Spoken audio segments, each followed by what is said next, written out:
Hey, I appreciate you joining me today as we're working our way through the book of Isaiah and the nuggets that the Lord shared with me while I have recently been with him through this book.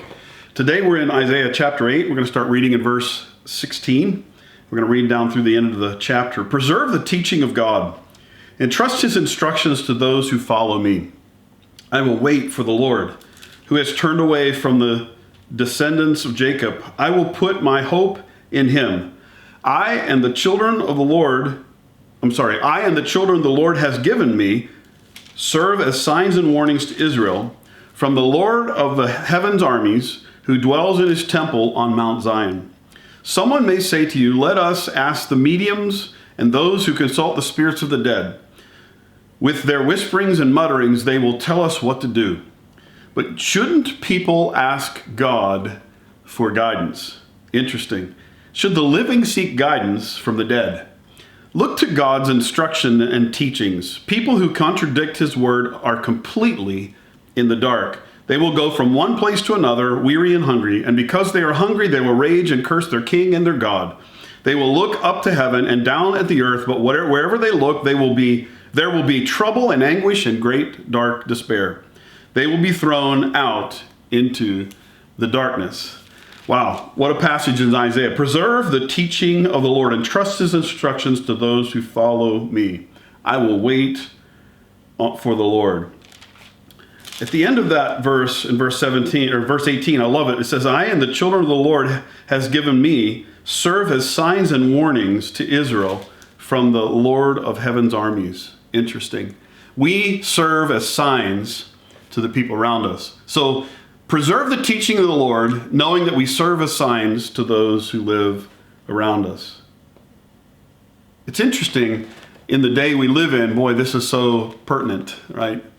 There's so many, with such difficulties going on in the world, we have so many people running to every source imaginable for strength, for wisdom, for guidance, for help, for direction, for a plan, for a purpose. How, when, why, all of those questions. And there's so many places that we go to. It's interesting that Isaiah said, listen, we need to back up a minute and remember the teaching of God.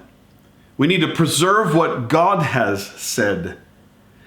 I just want to suggest to you that wisdom always starts at one place. One place.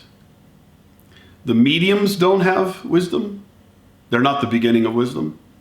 The New Age folks that carry crystals and they do they're not the beginning of wisdom.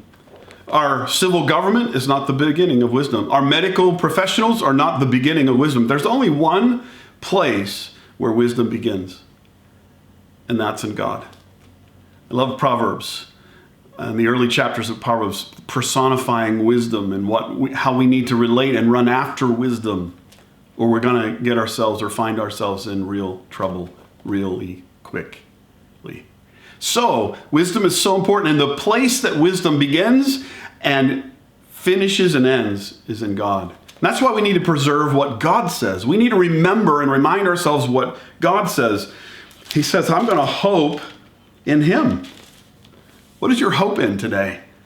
Where is your anchor for your soul? He goes on to say, some's going to say, listen, we need to go here, we need to go there, we need to check what they're saying and see what, and Proverbs also says, a multitude of counselors, right? There's wisdom. I love the multitude of counselors. I love to gather people around me who have the wisdom of God to be a counselor to me. But if your counselors don't have the wisdom of God, what good are they to you? We need to rethink some of the watering holes we've been going to find refreshing for our soul and security and safety in our thoughts about current situations in our lives and in the nations of the world. What if we stopped going to places that don't have wisdom? And what if we began to only go to the place that has wisdom itself? Shouldn't we, verse 19, shouldn't people ask God for guidance? Should the living seek guidance from the dead? I'm reminded of James, who said, listen, if we lack wisdom, it's not a problem.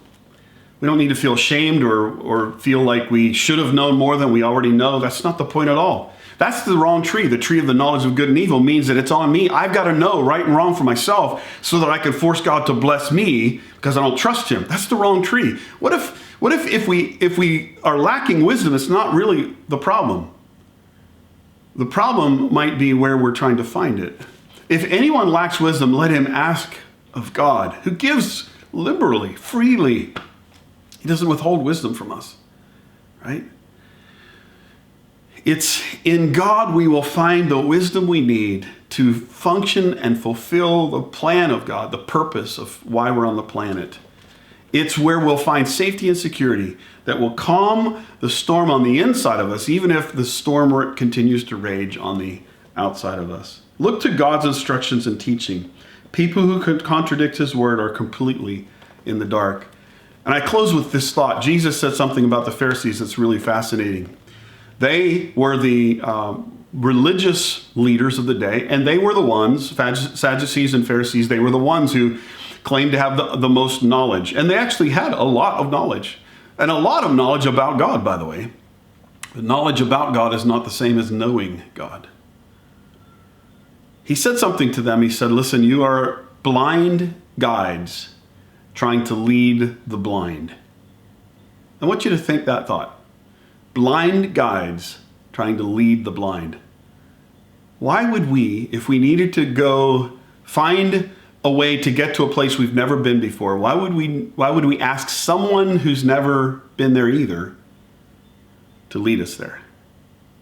Blind guides.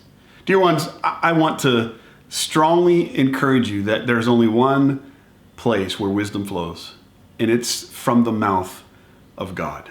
Find your safety, your security, your solace, and even your plan from the mouth of God.